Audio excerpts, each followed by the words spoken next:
welcome back to my YouTube channel. My name is Aiden. I also go by Tuesday Enthusiast on here because of my art shop, Tuesday Enthusiast Studios. And this week, we are talking about the Artist Way Week 1. I finished it. I'm from the end right now speaking to you. Throughout this video, I do discuss the text and the activities and everything else like that. But yeah, right now, I just wanted to say that I don't know that doing this weekly is sustainable for me or for somebody if you have like a full-time job or other commitments like that. I'm planning to continue to do the Artist Way. I just don't know that I will be able to commit to doing all of them within a week, as Julia Cameron has lovely outlined each section. I feel like I might need to do each week over 2 weeks. Just to really make sure that I'm actually doing the activities in a non-rushed way. If I had a bit more time in my schedule and a bit more freedom in what I was doing with myself, I think that would be fine. But at the moment, I got the art biz, I work at a bar part-time, I got a house to take care of. And if I had one less of those things happening, then this book could happen on a weekly basis. But it was like 15 to 20 hours of commit, I would say, with the walks and the journaling, and then there's like 15 or so. Hold on, there's 10 extra activities to do on top of the journaling and the other things, and so I feel like 2 weeks is a more reasonable time frame for me to do things. Anyway, let's get into the recap, shall we? Hey, I'm about halfway through the first week of the Artist Way. It's going well. Yeah, that's it. There's a surprisingly large amount of side tasks from the morning pages, the walk, and the artist date that I wasn't expecting. I think in the first week there's like 10 or so. I made a list of it so that I could keep track. And also a lot of the things I'm doing digitally that are not the morning pages for speed. Yeah, so the first week you got the morning pages, artist date, no problem. And then you have to set up your Monsters Hall of Fame, which are people that have held you back. Thank you. People that have held you back in your creative journey, or maybe put like roadblocks in your head about creativity. So you set that up and you write out a horror story in detail from that experience. And then you kind of defend yourself afterwards as like a separate activity in that experience. To be like, wow, Your Honor, I was actually just doing normal things or whatever. And then you set up a similar but opposite thing called the Champions Hall of Fame. And essentially in these two spots, you're just writing all of the people who have supported your art in the champions and all the people who have maybe hindered your art or creativity in the past. As they come to mind, you like add them to the Hall of Fame with like a brief description. I think just so you can recall. You continue to write out horror stories, and then also happy encouragement from your champions. You ideally want to do one of those each week, allegedly so far as well. But yeah, the Monsters Hall of Fame and the Champions Hall of Fame are both really hard for me to fill out. I'm having a hard time like remembering the specifics, and I believe why can't I remember her name right now? The author was very adamant in the first chapter that it might take a while for those things to kind of resurface and for you to like stare at them long enough to like really remember the details. Also, like, I've been a creative in the music industry before I switched over to visual arts. And so I feel like a lot of my monsters and champions are in that context, which like still affects my creativity, obviously. I was an opera singer. Anyway, we don't have to get too into it, but yeah, so I feel like a lot of my monsters and champions are in that context. So I don't really have many in the context of the art that I'm currently making right now, which is like a pro and a con. I can like look back and see what has hindered my creativity previously, but in a different zone, and what has helped my creative previously, but also in a different zone. So I don't know if that will translate well over to this type of art. But oh Lord, we gonna try. Then there's an imagination exercise, which was really fun. I don't know how much of this I should share on the internet without you buying the book, but there was an imagination exercise which was really cool. Yeah, and then there's a check-in at the end of the week. So there's more to this program than what I heard about on the internet. A lot of people were just being like, yeah, you know, you write in your journal and you go on walks and you take yourself to like creative spaces or whatever, and like that's true, but there's also all of these other things that I haven't heard anybody really talking about. So I wanted to let you know, if you're doing it with me, that it's more than those things. I think the parts that are going to really help my creativity are these weekly tasks that are baked in on top of the brain dump of the morning pages and the walk and whatever. I also I didn't get any footage of it, but I did go on an artist date of sorts. My partner and mom were there with me, and it was a really small space, and I feel weird filming in public. But last weekend, my family was in town, and we were wandering around, and we noticed a small yarn shop that I've never seen before. I don't know if it's new or what, but we went in. And so I'm counting that as my artist date, because I kind of spent like 20 minutes with my mother, who's a creative, my partner who knows nothing about crafts and was asking questions, and a bunch of very expensive wool that I probably won't buy for a while, but it was beautiful nonetheless.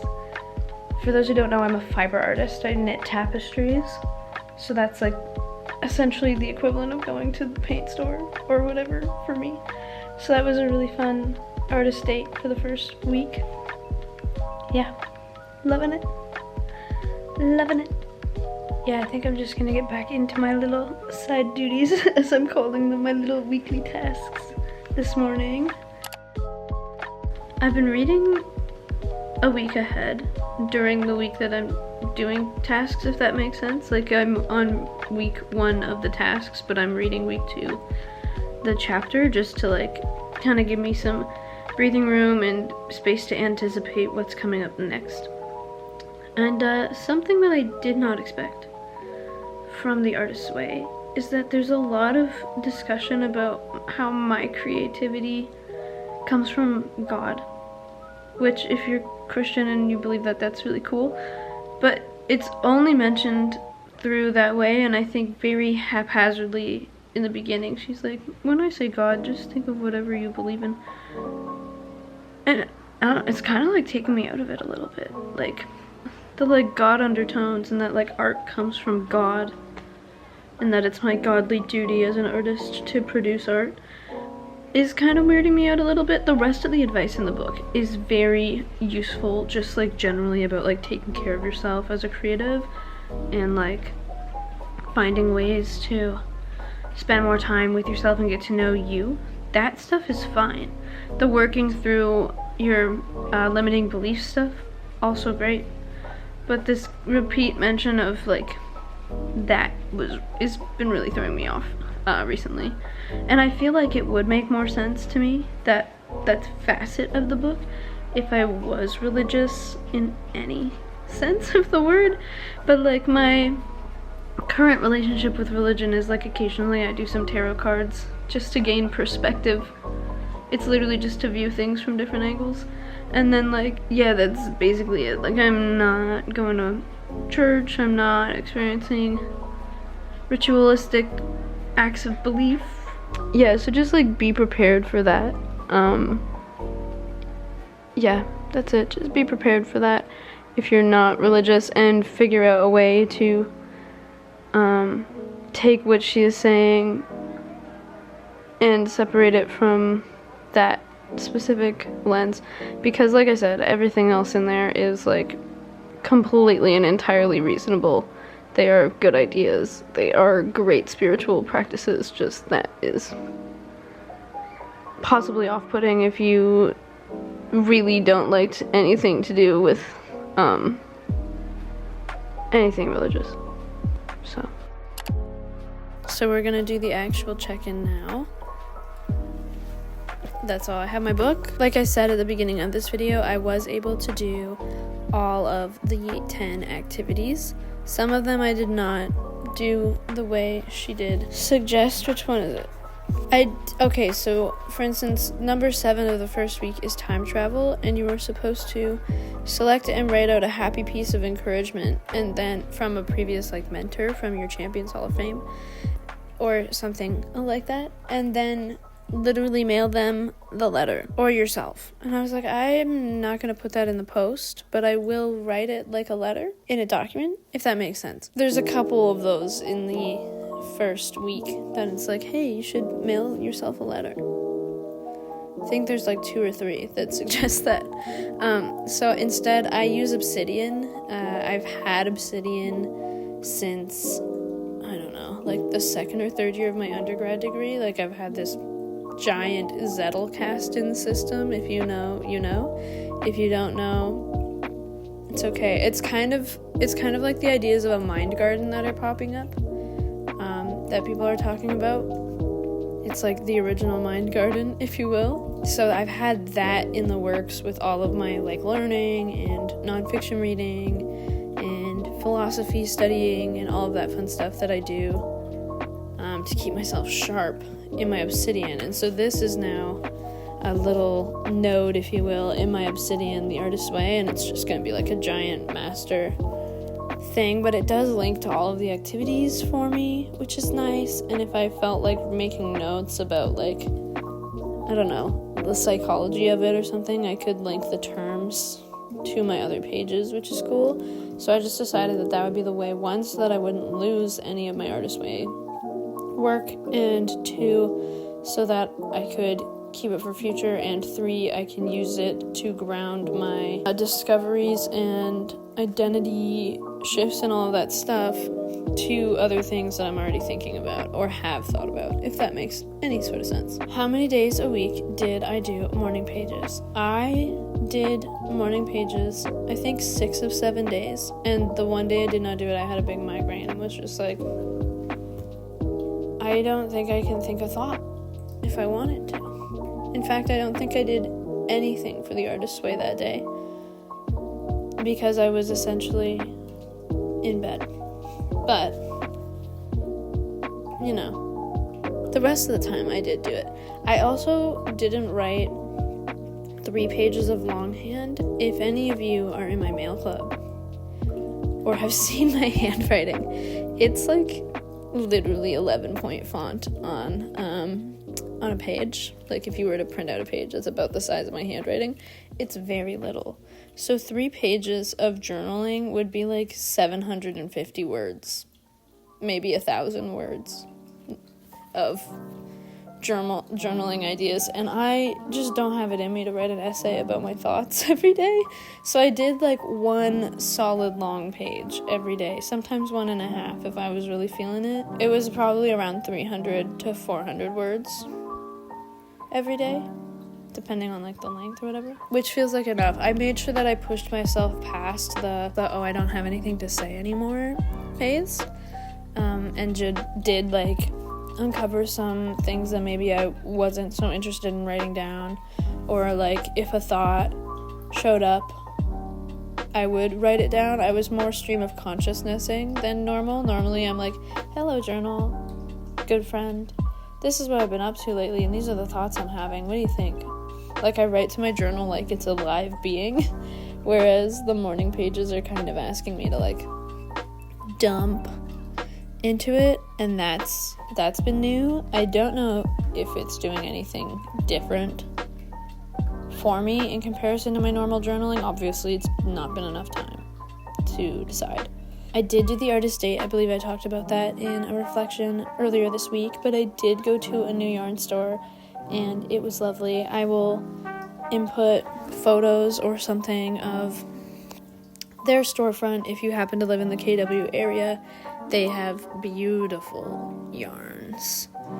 They have some Santa's garn I recognized in there. They have knitting for olive stuff in there. They have local yarn woven stuff in there and naturally dyed stuff. They have sock sets.